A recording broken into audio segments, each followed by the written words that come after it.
Hi, everybody. I know we still have a few people funneling in, but I wanted to start off by welcoming you to our webinar, Changing Demographics in Trucking, What You Need to Adapt. I'm Molly Vidler, and I'm here with Tenstreet's Transportation Advisor, Marilyn Surber, and special guest, President of NextGen in Trucking, Lindsey Trent. Lindsey, thanks for joining us today. I'm glad to be here. For everyone who has joined us today, we appreciate you taking the time out of your busy day to be here. We're excited to talk to you about the changing demographics in trucking and provide insight into the ways you can adapt your hiring, recruiting, and retention processes to keep up. Before we get started, though, I wanted to let you know that this webinar will be recorded and sent to you within the next 4 hours. So don't worry if you get interrupted or jump off the video.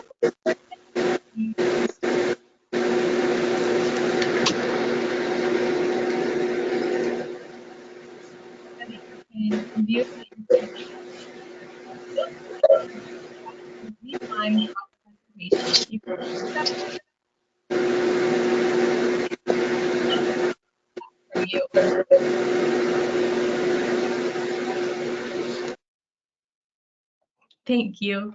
Feel free to submit your questions at any time throughout the presentation using the text box under the questions section in your GoToWebinar panel. We'll try and answer as many as we can if we have time for a Q&A session at the end of the webinar. Lastly, don't forget to check out the handout section in your panel too. This is where you'll find our driver pulse demographics PDF that Marilyn will talk about later. I'll also include this in the follow-up email we send out tomorrow, so no worries if you can't save it. With all that out of the way, I'm going to go ahead and turn this over to Marilyn and Lindsey and let them introduce themselves a little bit. Thank you, Molly. I'm really excited to be here. I love this topic, changing demographics. We've been talking about this and I've been presenting on this since I think 2014 or 2015. And so it's really exciting to see how things have changed, specifically in our industry and just in the workplace in general. And so it's nice to be joined by Lindsey. They're doing some really cool things at Next Generation in Trucking to help our entire industry adapt. And we're going to go through a bunch of stuff today that hopefully will be new and relevant information for you guys and help you adapt your own personal workforce and business model to some of the changing needs of our drivers and technicians these days. So Lindsey, you want to just give everybody a quick elevator overview of NextGen and Trucking before we dive into it deeper later on in the webinar?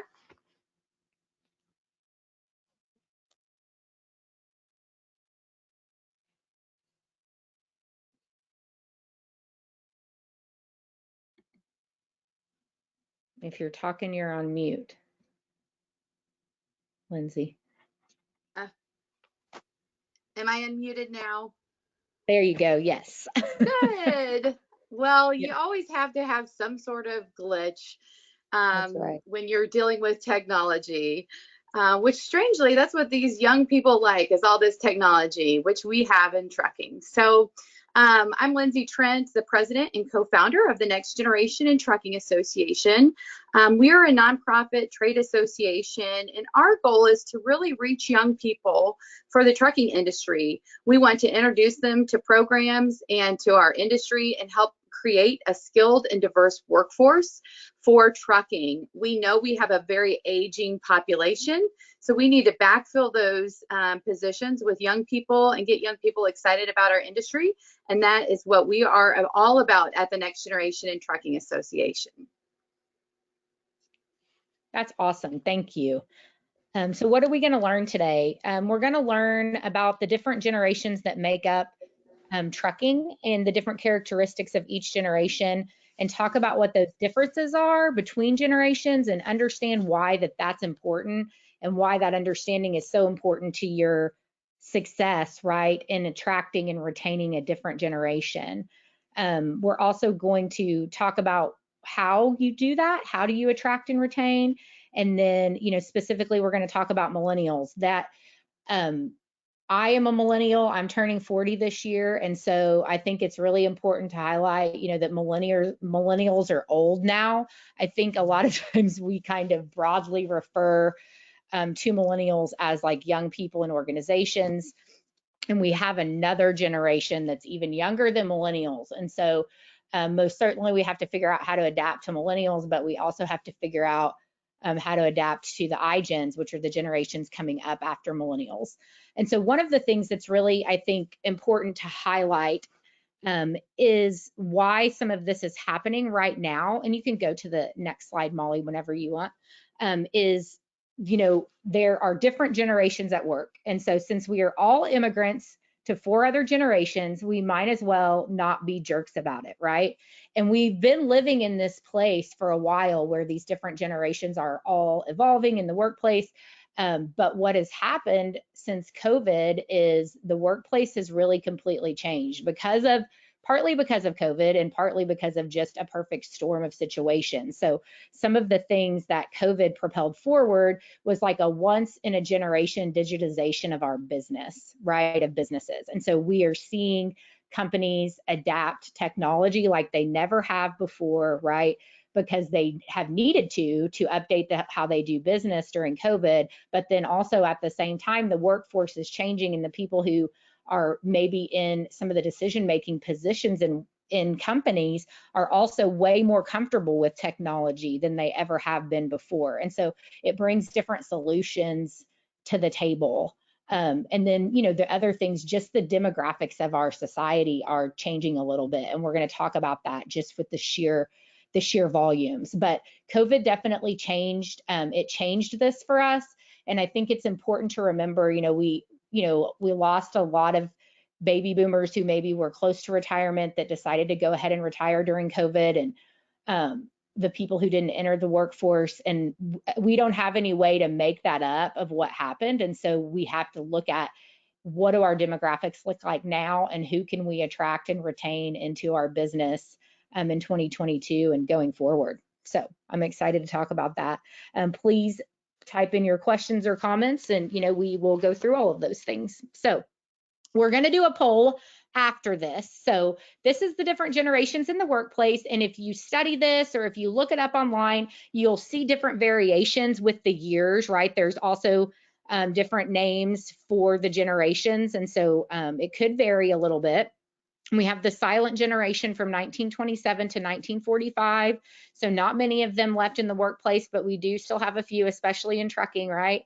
And then baby boomers, which are 1945 to 1963. And so baby boomers, at least going into COVID, for the most part, made up a pretty good majority of our workforce. And so did Generation X, which is 1964 to 1980. And so what's really important to remember about baby boomers is that they literally, they built the world kind of that we live in now, from the way businesses are ran, the processes that are in place, some of the manufacturing and older technology. I mean, that was all brought to you courtesy of baby boomers, right? And so now, as they're exiting the workforce, some of that is changing. And then Generation X, like I said, 1964 to 1980. And then Generation Y, which is also known as Millennials, are 1981 to 1996. And Generation Z, or iGen, is 1997 to 2010. And so you could possibly have all of these different folks working together in a workplace or in adjacent workplaces, right? As we work with other partners and vendors and the different folks that we work with outside of our organization in order to do our day-to-day work. Next slide, please. So what unites and defines a generation? So members, you share a certain time in history, right? So if you grew up, I grew up in the 80s and 90s. And so I was, 8 in 1990. And so everybody else that was 8 in 1990, we were experiencing those same experiences, right? And so you think about those types of things and what was happening when you were growing up, no matter what generation you're in, and you can see, right, how you would be linked to the other people who grew up at that same time as you, right? Because you had defining societal norms and values and cultural events that were happening that were impacting you at that time in your life. And so that stays with you and defines how you view the world. And that's what we all take with us, right, into the workplace when we walk in every day. Next slide, please. So we're going to skip through the silent generation pretty quickly, right? And Lindsay, excuse me, Molly, if you want to go ahead and send out the poll, we'll see how our group is divided up when we kind of get through this. So this will be, which generation do you belong to?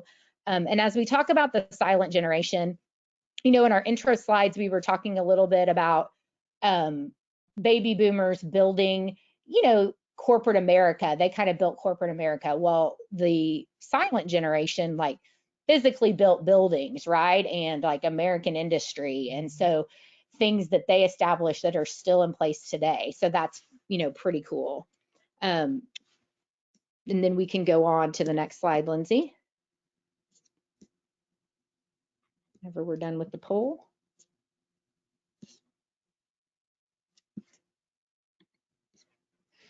Okay, looks like we have mostly Gen X here with us today. 49% of attendees are Gen X, 33% Millennials, and 4% Gen Z, 15% Baby Boomers. That's cool. Look at that. So baby boomers, so only 16% in the audience are baby boomers, which is indicative of why we're having this presentation today, right? So what do we know about boomers? So we know that baby boomers are a huge generation, 84 million.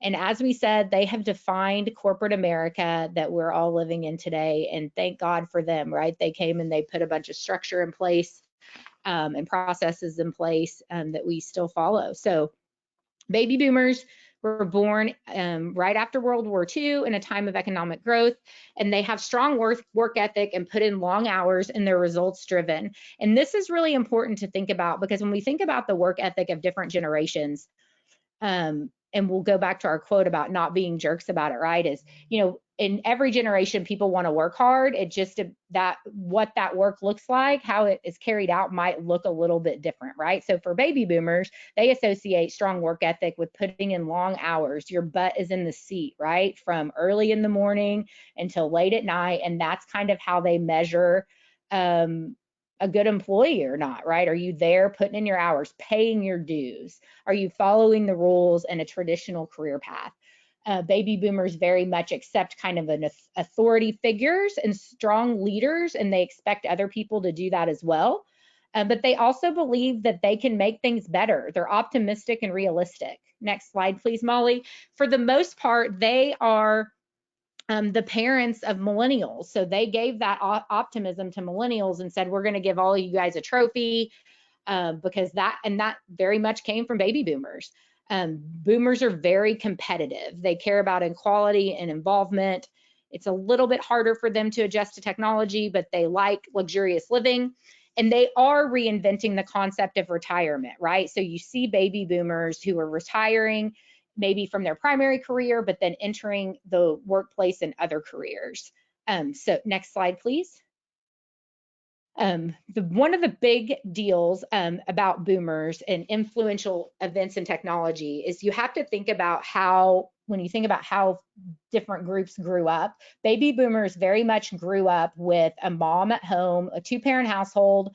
You know, the dad went to work, sometimes multiple jobs. Usually the mom was at home and they had larger families, right? And so that defined the culture there, you know, so you were either at school or you were at home with your friends and your family, and all types of upheaval started happening when baby boomers were coming of age with the civil rights movement, Vietnam War, assassinations, all kinds of things. Next slide, please. And so then they went on, we're going through this fast, so ask questions if you have it. Generation X, who's the greatest in attendance here, 49%, which is awesome, but is a smaller generation just by sheer numbers, right? There's 68 million Xers. And so when we think about the workforce and we think about trucking, why does that matter? Well, it matters because there's not enough Generation X to replace all the baby boomers. There's simply just not enough of them from a people standpoint, right? So you have to go to other generations to say, okay, how, you know, where is this workforce going to come from? And if we don't already have them. But another thing I would say about the boomers as it relates to trucking too is if we think about the way people are reinventing retirement, is what other kinds of jobs in your organization or in driving jobs can baby boomers do, right? That are maybe part-time or contract or sporadic, that are just a little bit different than maybe a traditional over-the-road driver or regular driver or technician that you might have. If you know that these folks have a ton of knowledge and experience to offer, how do you put them in roles where they can continue to do that even in some type of semi-retirement? So then we go to Generation X. Poor Generation X, they are lovingly kind of known as the latchkey generation. And that is because the childcare situation kind of changed when we get to Generation X, and the way kids grew up fundamentally changed. You had baby boomers, like we said, primarily two-parent households. Mom was at home with a snack when the kids got home from school, and then you shift into Generation X, and you start to see, a lot more women in the workplace. You start to see more divorce, right? And you have kids. That's why they're called the latchkey generation. And they'll tell stories of wearing their key around their neck, right? And they went home with their brothers and their sisters or their neighbors, and they locked the door and they, watched Star Wars and, MTV. And that was their generation. They're a very independent generation. They learn quickly. They're the first generation to say, hey, we want work-life balance and we want a little bit of flexibility. And they're also not going to define themselves by their career as much as a baby boomer would. Next slide, please, Molly. We call them, lovingly, I always joke that Generation X can quote every single movie line that there ever was, right? So here's Breakfast Club, which is just kind of an iconic Generation X movie. One of the great things Xers bring to the workplace is they embrace diversity and good working relationships and change.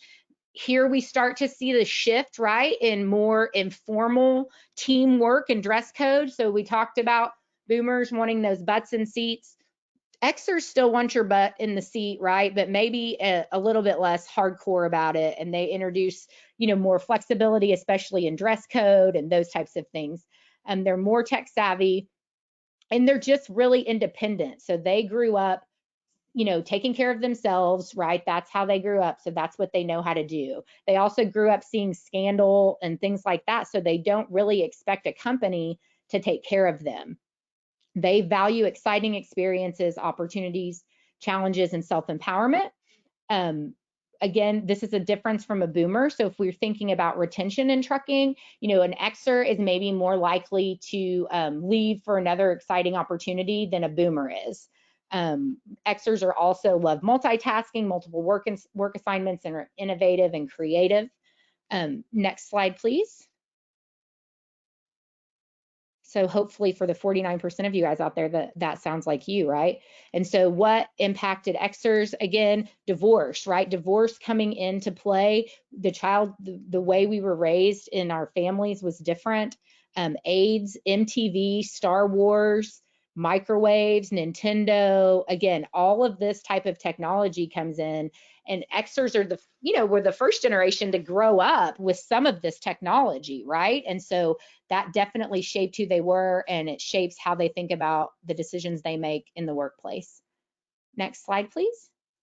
So now we go to Generation Y, or Millennials, which is another huge generation, 79 million. So poor Generation X, I say that lovingly, is sandwiched in between two big generations with boomers and millennials. And so this is lovingly the me generation, right? That's what people kind of traditionally associate with millennials.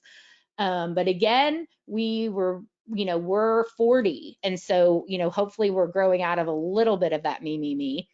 And so what defines us is, we have a high value. We actually witnessed terrorist attacks when we were growing up. So there's a high value on self-fulfillment and, feeling that the world isn't safe. We grew up with computers in our homes in elementary school, right? So tech savvy, and, because of that technology, multitaskers. They grew up with a global perspective and value diversity, organized, achievement oriented, and they're very interested in work-life balance, right? So very interested rather than just interested, like Generation X, and then So not the same butts in seats formality as boomers. And they like to keep their options open. They prefer informality. I mean, and again, if you think about these changes and how we are seeing them in the workplaces, we're already seeing them, right? So how many of your companies now have a more relaxed dress code, right, than maybe they did 5 years ago or when you started working there? Or, you know, they have different types of hybrid schedules or flex time. And a lot of those things are because, you know, the generations in charge, you know, there's more Xers that are making those decisions and more millennials. You know, it's changing the way we do things inside our companies. If you could go to the next slide. The other stuff about Gen Y is they are good team players and they like learning from others. They need supervision and they're high maintenance. And so this is kind of where part of the reason, right, we have had a harder time attracting and retaining this work group, right, in trucking, because they do need constant feedback and supervision and high maintenance. They want to set goals and then they want to be told when they've met their goals and they want to be given that feedback, which what is really cool is we have the technology to do that now in trucking, right? We have the technology to meet those needs of your drivers. It's just a matter of recognizing, hey, these are the differences that I know I need to adjust my style, right, whenever I'm dealing with these different groups of people, because the way they want to interact is different. It's not a one size fits all mentality when we think about the huge differences in these generations. And again, who are we trying to recruit and who are we trying to retain? And if we're trying to do this, you know, for two wildly different groups of people, I think the example I say is like, if you're trying to recruit or retain a 55-year-old white man in Bastrop, Mississippi, or a 25-year-old Black woman in San Diego, California, those needs of those two people are probably very different. And if you're trying to meet the need of both of those people with the same solution, then you can see, right, when you think about it like that, how you might not be able to accomplish that. So we just have to think about how in trucking, how are we going to be able to adjust our individual styles and our individual processes from a recruiting and retention standpoint to meet some of these different needs. And we have more tools than ever, right, for companies to be able to do that. Next slide, please. So what influenced millennials? 24-hour news cycle. So again, that brings in that diversity and that brings in the global perspective. Google it, Google that shit, right? I always say it's the GTS generation, because you don't, I mean, you can just Google anything. Like, you know, it's all the answers to anything is at your fingertips as far as millennials are concerned, right?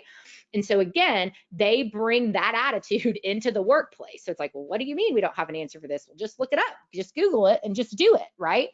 And so if you think about the progression of the generations and you think about their stylistic differences, right? It's no wonder that there can be inherent conflict, and it's no wonder that we have to take these differences into consideration as we format our plans for the future. Next slide, please, Molly. And then, you know, just as people maybe were accepting of millennials, or like, okay, we're going to figure out how to recruit and retain them, folks, there's a new generation that's here too, right? And they're Generation Z or iGen. And so you think about iGen, iPad, iPod, right? So this generation grew up on mega technology, right? I mean, my son is this generation, and you know, he will not ever remember a time where he couldn't FaceTime with me when we weren't together. That is their reality, right? And so again, they bring that with them when they come into the workplace. They do not know a world without the internet. They're even more diverse than millennials. They are interested in volunteering. They're very, very green. They care about the planet. They care about giving back to their communities. And if you think about our industry, what better way for people to give back than to be in trucking, right? Truck drivers are delivering, you know, they keep America running. They're out there delivering loads, picking up freight, you know, all of those things so that we can live our life. There's kind of, you know, there's nothing better than that, I feel like, from an iGen perspective of saying, hey, we care about this country, we care about the environment, look at all the cool technology things that we're doing in trucking, right, to help the environment and all of that stuff. But they're hyper connected, right? So they're connected 8 to 9 hours a day, and they're more motivated by opportunities for advancement than money. And honesty is very important to them. So this is always a sticking point for me. And I think as we think about these things, you know, definitely I've been in recruiting since 2008. And so I always say it's recruiting crisis, whatever year, right? Whatever year it is, you're going to have a recruiting crisis. I don't know what it's going to look like, but we're going to get there. And so, and some of the knee jerk and some of the reaction is usually to raise pay. And drivers deserve to make as much money, I believe, as we can pay them.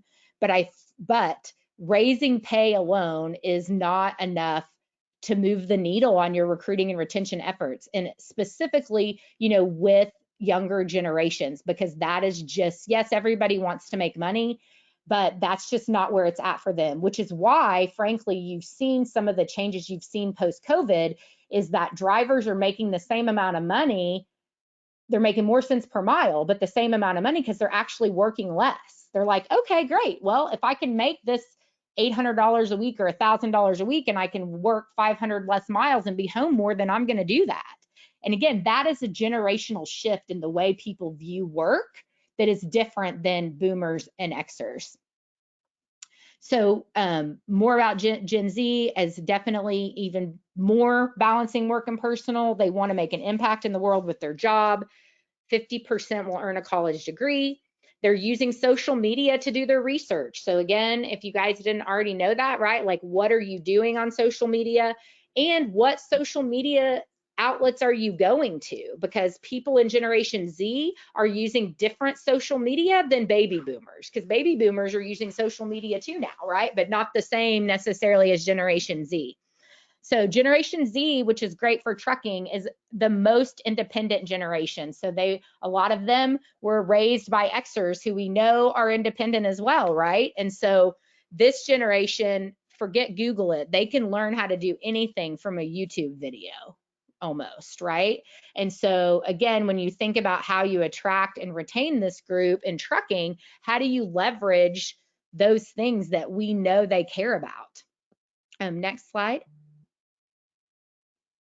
And so how does this apply to trucking? So we know we have a driver shortage, right? We talk about it all the time. So the average age of an over-the-road driver is 55 years old. I created this in the last time I got this stat, I think was in 2019. And I just was doing some research today, and the average age of an over-the-road driver now is actually 46. So it's changed that much really since COVID, which is a big deal.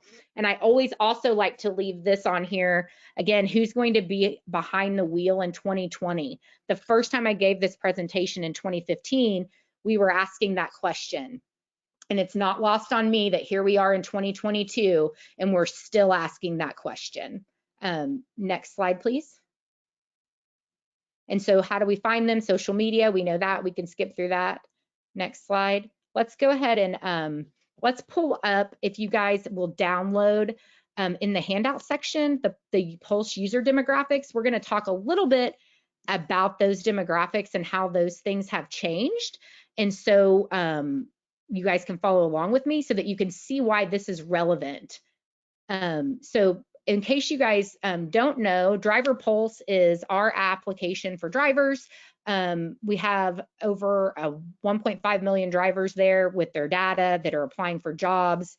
About 35,000 applications are submitted by an average of 170,000 active drivers each month, right? So it's the largest source of driver applications market. And so the reason that that matters is because when we looked at the demographics of the folks who are applying for jobs in the fourth quarter of 2021, look what we see, right? 48% of the folks applying for jobs are 40 or under. 48%. So that means 48% are millennials or iGens. And so when you think about your programs and your ads, who's representative in those ads from an age perspective? Because yes, we have to have, you know, representation for all the different types of groups that we're trying to attract, but that isn't, don't forget about age, right? Don't forget that you need to showcase a diversity in age in your advertising. And don't forget about what those points were that we know are different for those generations, and how do we create advertising that speaks to them and put it in places where they are, because they're not necessarily in the same places that Xers and baby boomers are. Another huge deal is that 12% of those drivers were female in the fourth quarter of 2021, which is a big jump. It's like a 4 or 5% jump from where we had seen that before. And so again, what we know is millennials and iGens are in fact more diverse just by nature. And so our messaging has to look different to these generations because they are different. They are made up of, it's not the Smokey and the Bandit.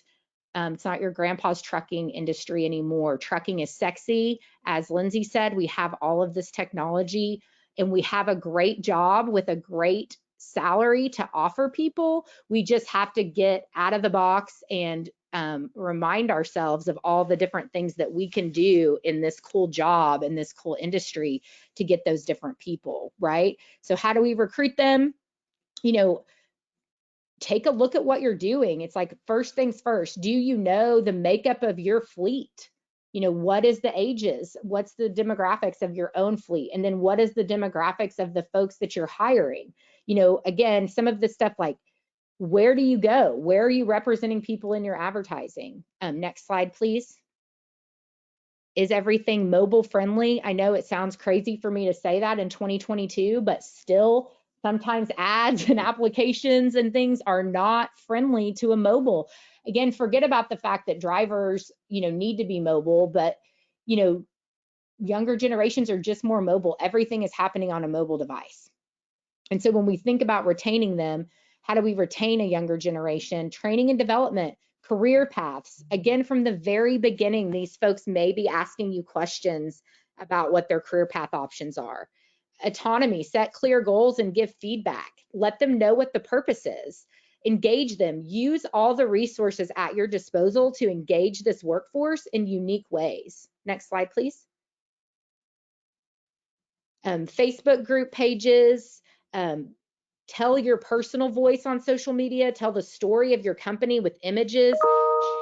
Share what you guys are doing. Share what drivers you're doing, what office employees are doing, what your company is doing, and highlight success stories. Let people get to know you and your company through your social media. Next slide, please. And so what does this mean to you? Rounding it up here. Be aware, right? Just be aware of the different generations. Just look at somebody's date of birth, you know, whenever you're talking to them or you're trying to recruit them or retain them, and say, how can I speak to this person and make the biggest impact? And remember, all generations want to be respected and valued and have an opportunity to contribute and fit in. Figure out ways to bridge the gap that works for your business, that works within your business model. Think outside of the box. And look beyond your own perspective to understand the events, conditions, values, and behaviors that make each generation unique so you can bridge the generation gap. Next slide. So your road to the future. We'll have time for questions at the end, I think, and we are going to shift gears now to talk about the next generation in trucking, about all the things that they are doing to help our entire industry adapt to the changing needs of our workforce. As I got into this class, I learned more about this industry and how important it is for our country. And like, our country depends on truckers, and the truckers are like our heroes, and I want to be one of them. Hey guys, my name is Sal Medina. Ricardo Jimenez. Eduardo Dominguez Sotelo. Ryan Cabral. Bella Sotelo. Diego Solera. Luis Cervantes. Vivian in Ricardo Alameda. Sahil Bali. Dave Castillo. Juliana Rodriguez, and I am enrolled in the PHS trucking program. Now that I've taken this class, It made me realize exactly how much responsibility I have. Trucking really plays a big role in my community. Truck driving really keeps the economy going. Everything around you is there because of truckers. and we've noticed this with the shortage and how we haven't had some of the material goods we've wanted. Truck drivers are really needed right now, and If we start teaching drivers at a young age, it'll give truck driving a better image. It's just a great way to like learn new things about the industry and maybe gain some insight on what truck driving really is like. Basically, the atmosphere in here, everyone's nice, there to help each other. If it wasn't for the instructor, I don't think I would have found the passion for trucking. Makes us feel like the teachers want us to succeed. And also, my ultimate goal in life is to become a diesel mechanic. So knowing how to drive the truck and fix the truck, I feel like it'll open up a lot of opportunities for me. And maybe later on we'll be like helping the country out, inspiring other young individuals to join and get into the truck industry. And honestly, I think you'd be amazed at how wonderful it can be.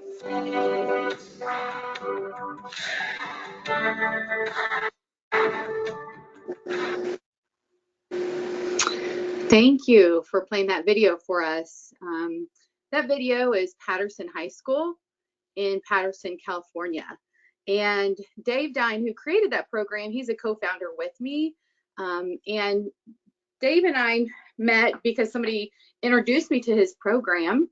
And Dave and I came together and we said, you know, what can we do to replicate your program to get more young people interested in the trucking industry?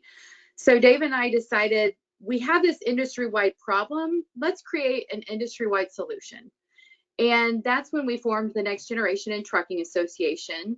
We are a nonprofit trade association working to create more programs like what you just saw, and work with states, work with schools, work with young people and introduce them to the trucking industry.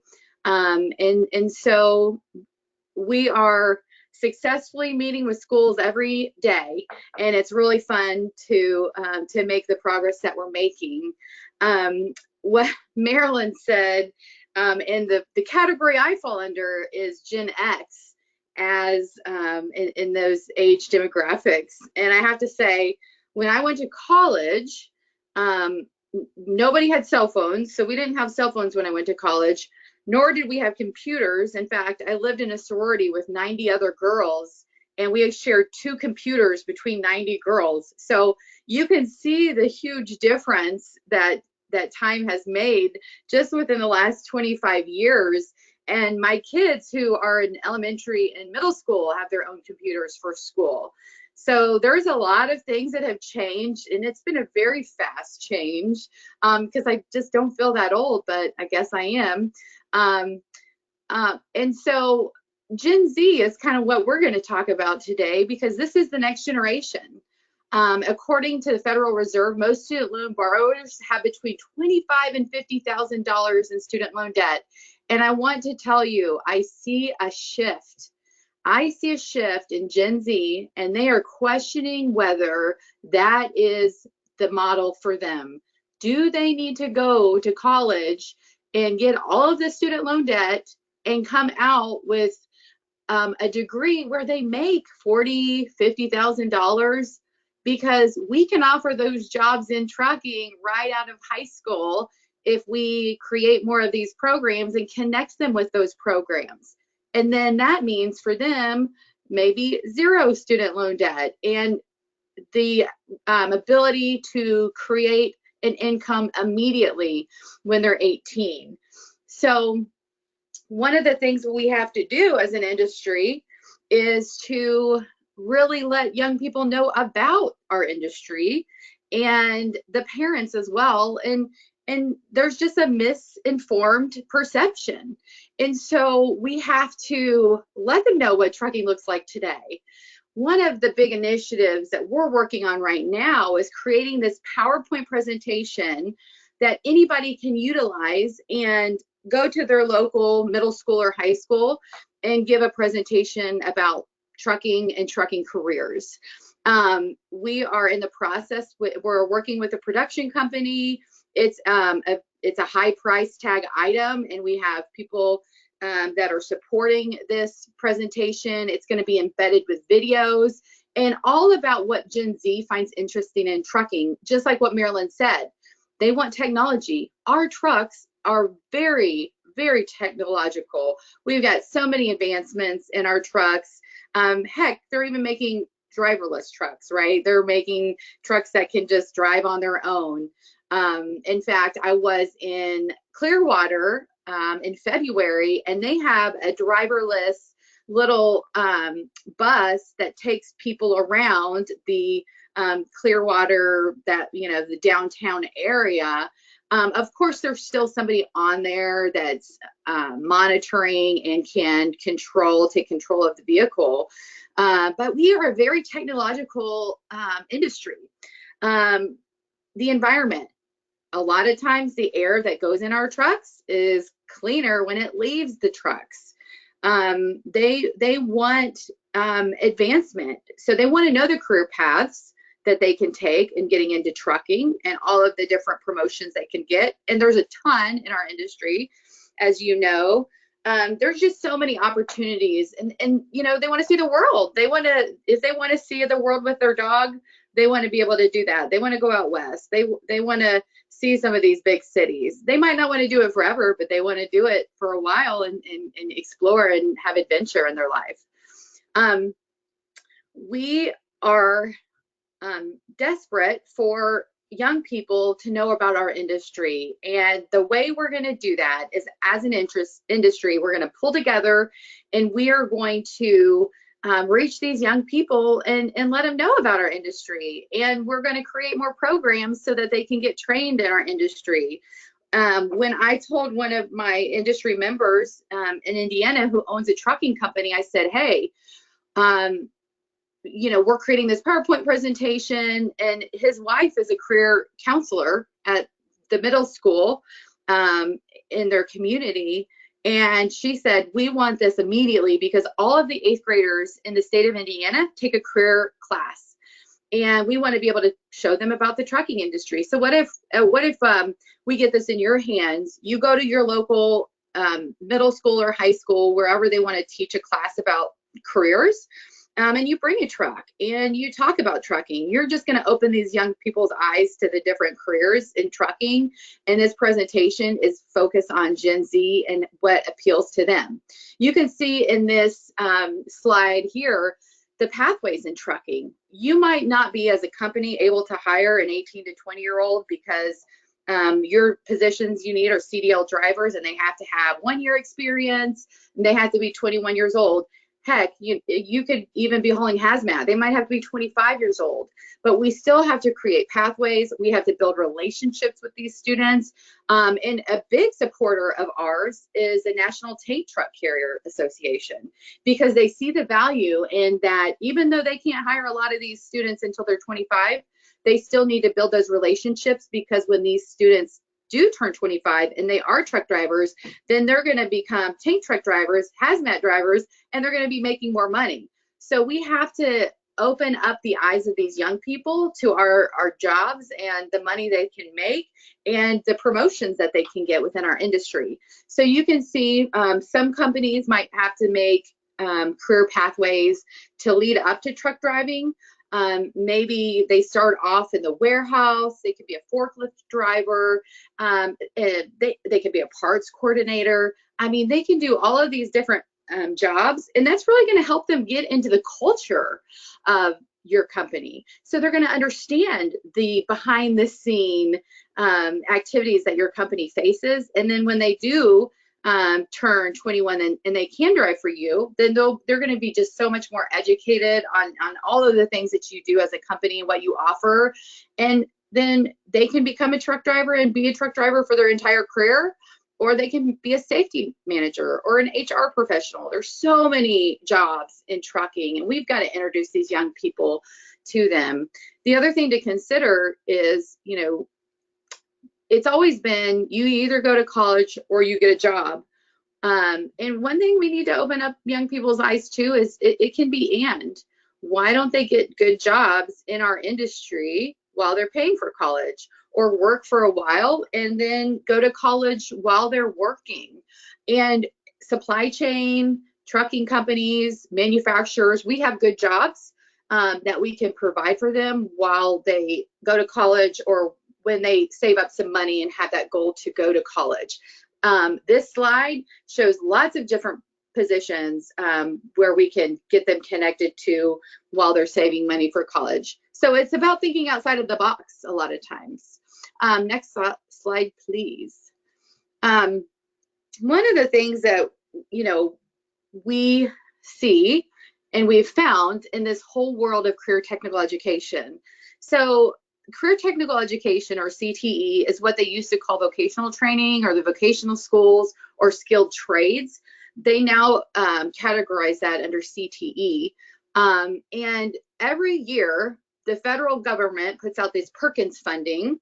And Perkins Funding is federal funding that goes to career technical education programs. So it goes to high schools and to community colleges to develop these programs. So in the high school, there are a lot of CTE programs. There are over 4,000 construction programs. There's over 1,400 automotive programs and over 1,200 woodworking programs.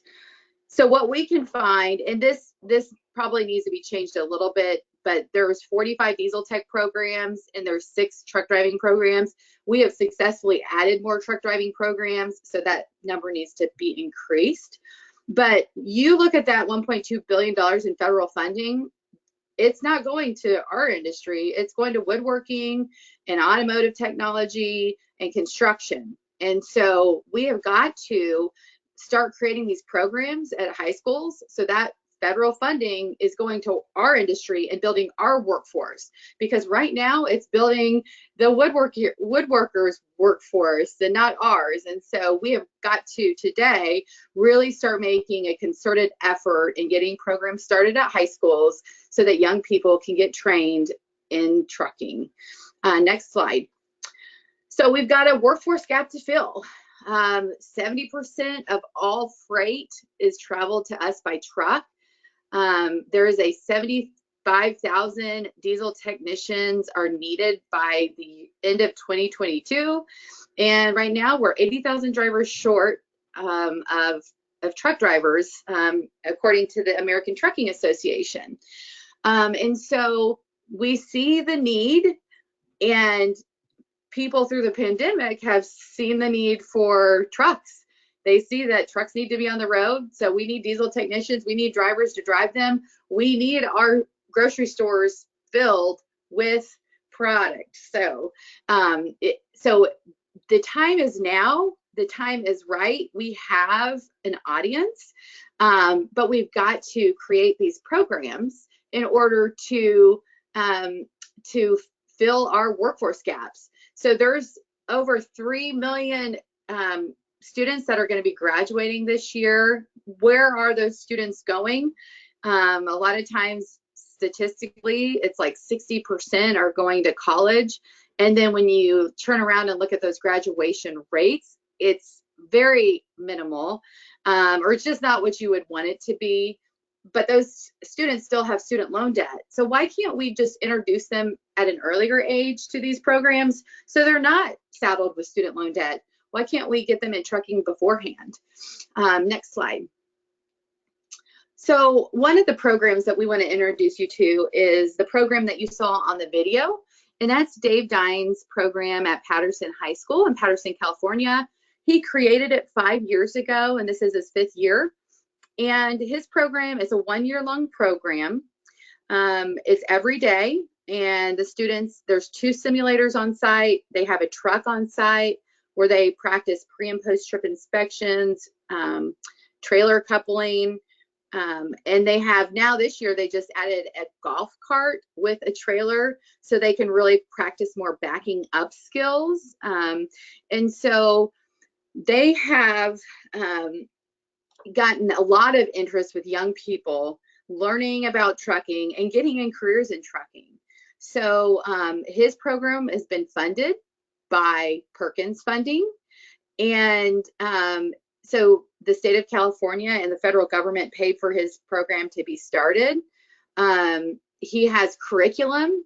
We meet with schools all over the country and help them to think about starting and duplicating his program.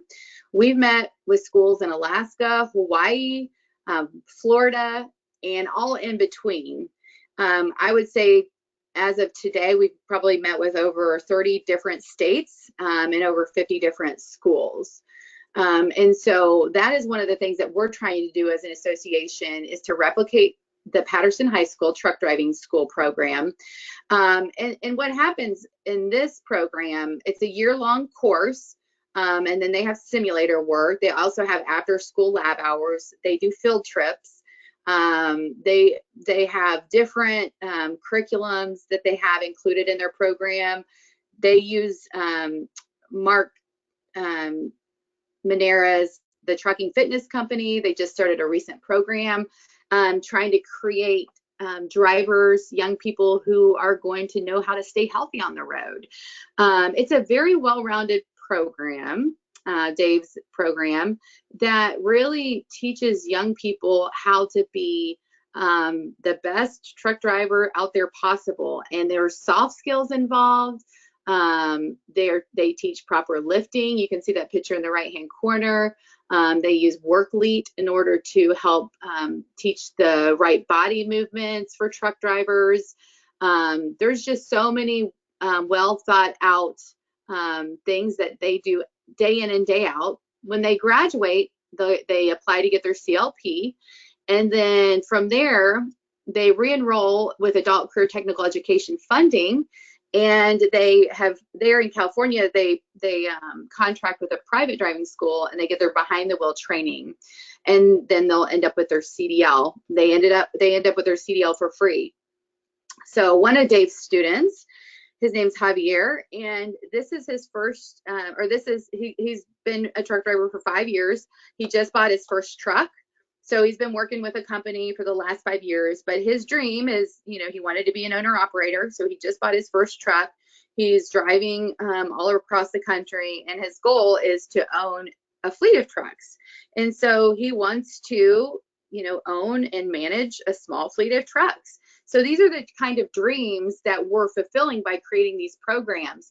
And this gentleman, Javier, he was on the wrong path in life when he started Dave's program. Dave didn't really know, but he just knew he had some problem students in his class. And his father came up to Dave one day and said, "Hey, I want to shake your hand." And Dave said, "Okay, why?" And he said, "Because you saved my kid's life." And Dave was like, okay, how did I save your son's life? And he said, well, he had been getting into gang violence. He had been walking down the wrong path. And this gave him goals. It gave him something he could be excited about and proud about. And because of this, his whole life has changed. And now he owns his own truck, and he's been trucking for 5 years. And so these are the type of programs that we're looking to create to really build up that young person. This is about our industry, but it's also about the student. It's about changing a young person's life that doesn't have opportunities, and getting them in a direction where they will have opportunities, and that we want them in our industry. We want those young, safe drivers who would be a good fit. And it's about opening their eyes and changing their lives. If you want to do the next slide, please. So here's some focus areas. We're meeting with schools weekly. We do have a nationally registered apprenticeship program for both CDL driver and diesel technician. So if anybody wants to start a nationally registered apprenticeship program with the Department of Labor, you can use ours to start it. We use Fastport as the intermediary that helps with that. They do the heavy lifting. So it's not a difficult process. We can take you through that process really easily to start an apprenticeship program for somebody entering your workforce. And it helps with retention. One other thing that we have is job behaviors. They're a partner of ours, and they have an assessment tool. And on our website, schools can utilize it for their students to identify who would make a safe professional driver, or who has the skills and not necessarily the skills, but the behavioral qualities to make a good driver and a good diesel technician. And so if you score high on these assessments, that means that you would more likely be retained in the industry, and you're going to make a safe driver, or you're going to make a diesel technician. Like, I don't have the brain, the behaviors to make a good diesel technician. So I would not score high on that. But people who do will score high. And we personally want to invite those young people to be in these trucking programs. And with that, Dave has seen more women get in his program because of that. So it's really exciting to see diversity happen through this job behaviors assessment that we offer to any school for free. We're also helping create companies create the career path. You might not be able to hire a CDL driver at 20 or 19 or 18, but you might have other career paths that they can get into at your company to work their way up to a career path. So it's about building those relationships, or you might even be able to hire an 18, 19-year-old, or you think that you could. So why don't you explore that with your management, with your insurance? If you're privately insured, you might be able to hire these young people. There's also the Safe Driver Apprenticeship Program, where there's going to be 3,000 young people who will be able to drive interstate. And we hope after that happens that the data proves that young people can drive. And that's what we're trying to do, is to create these young people who are actually really skilled in becoming drivers, as opposed to somebody who just goes to truck driving school. You know, we're investing a lot more into these young people. We're also working to create toolkits to send to schools who already have established CDL programs and diesel tech programs. We want to connect educators and industry. So every school that has a program, they have advisory boards, and that is companies that help support their diesel tech program or their CDL programs. We have a task force right now that we've created. Every state is different in terms of education. And so, for instance, in Wisconsin, they do most of their career technical education in conjunction with a community college. And so those community colleges are going to be the ones that are doing the training for high school students that want to get their CDL or their diesel tech certification, or even their supply chain and logistics certifications. And so what we want to do is create a little bit more of an intensive program for high school students that are getting their CDL. We want to make it so that they're really getting trained in a better fashion than a 30-year-old who's been driving for 12 years. And so I've got a task force right now that's working on that suggested curriculum. With our program, we have outlined lesson plans. If you have a school that would like to start a truck driving program, a diesel program, we are happy to help them and walk them through that process of getting those programs started. We meet with schools almost every day. In fact, today, later on, I've got a meeting with a school in Ohio that would like to start a CDL program. And this is a career technical education high school. We would need to find out the companies out there who can hire intrastate drivers. And so we have a survey on our website under industry. If you can hire CDL drivers that are under the age of 21, we'd like to know that. We're creating a job board, in fact, where young people can see opportunities, because it's kind of turns young people away if they say, they kind of start looking at jobs being truck drivers. They want to be a truck driver. Oh, well, I have to be 23. I have to have 12 months experience. If they see that over and over again, they're just going to go to something different. So we are in the process of creating a job board where we can connect them to a school that can train them. We can connect them to employment opportunities in their area that can employ them. We want them to see that we want them in our industry, that there are opportunities for them under the age of 21. And whatever that pathway looks like, we need to catch them when they're out of high school or in high school and leaving high school. We want them in our career paths at that time, not when they're 30.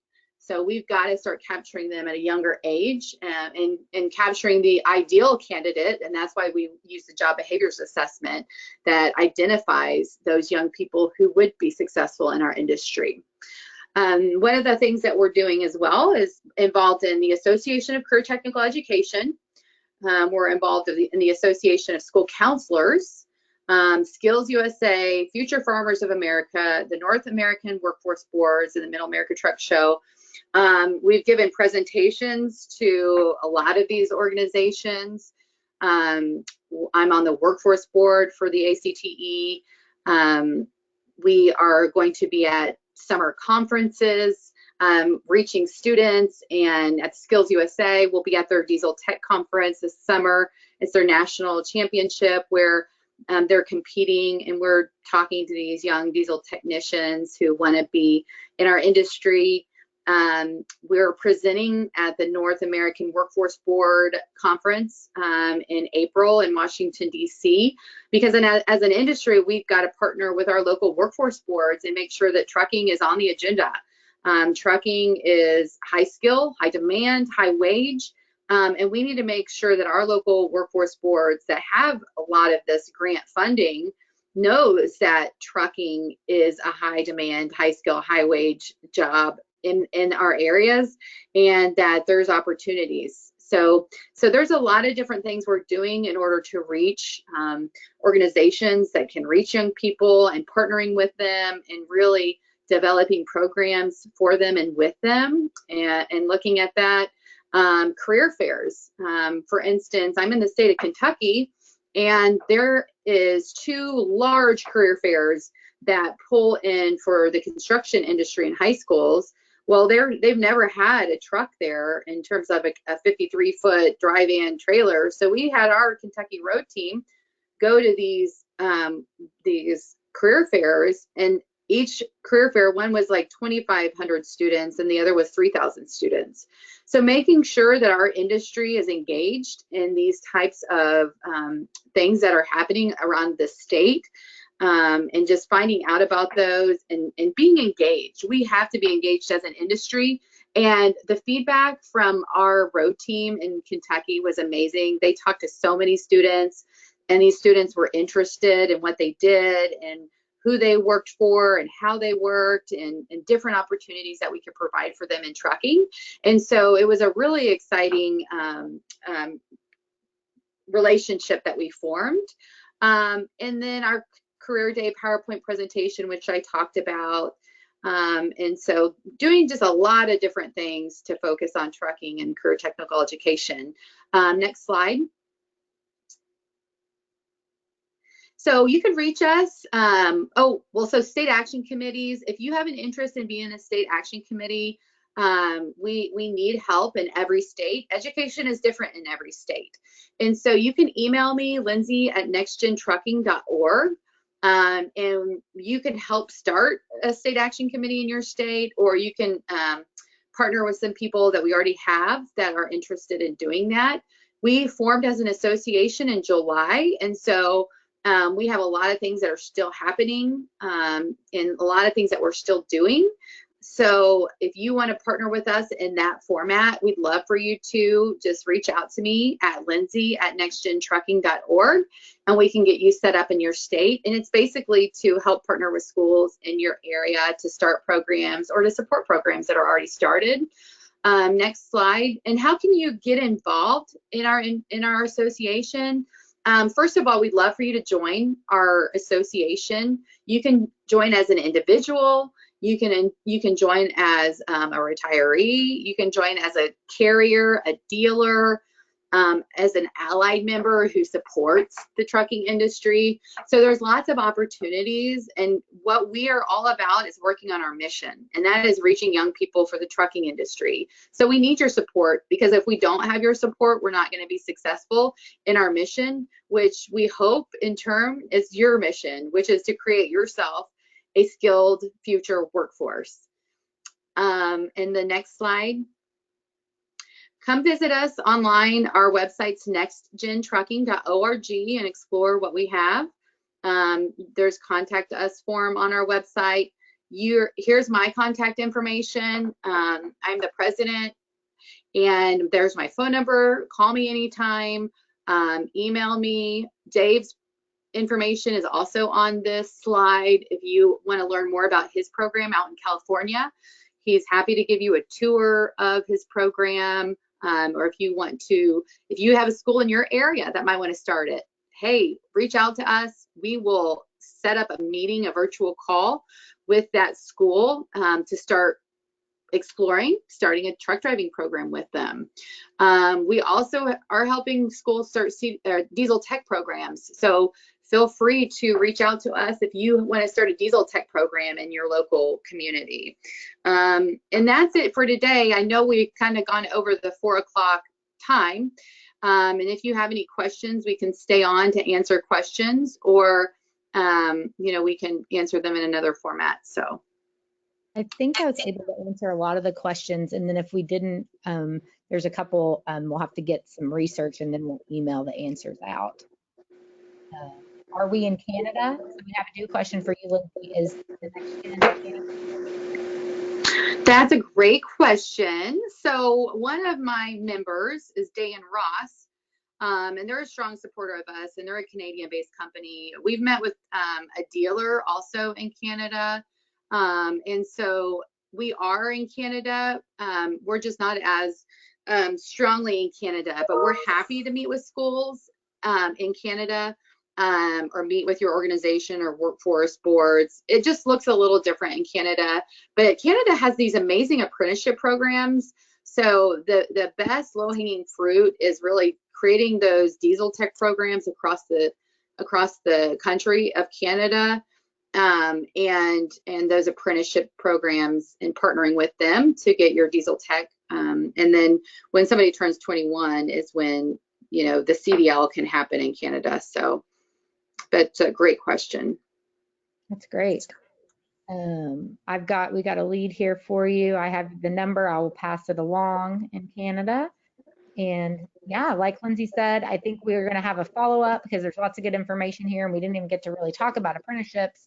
So we're going to follow up on that later this year. And so if you have any questions for Lindsey or I, reach out to us, or reach out to your Tenstreet rep and get you in touch, whoever you need to. So thank you, everybody. Yeah, thanks. Great to talk with everybody. And we will talk to everyone soon.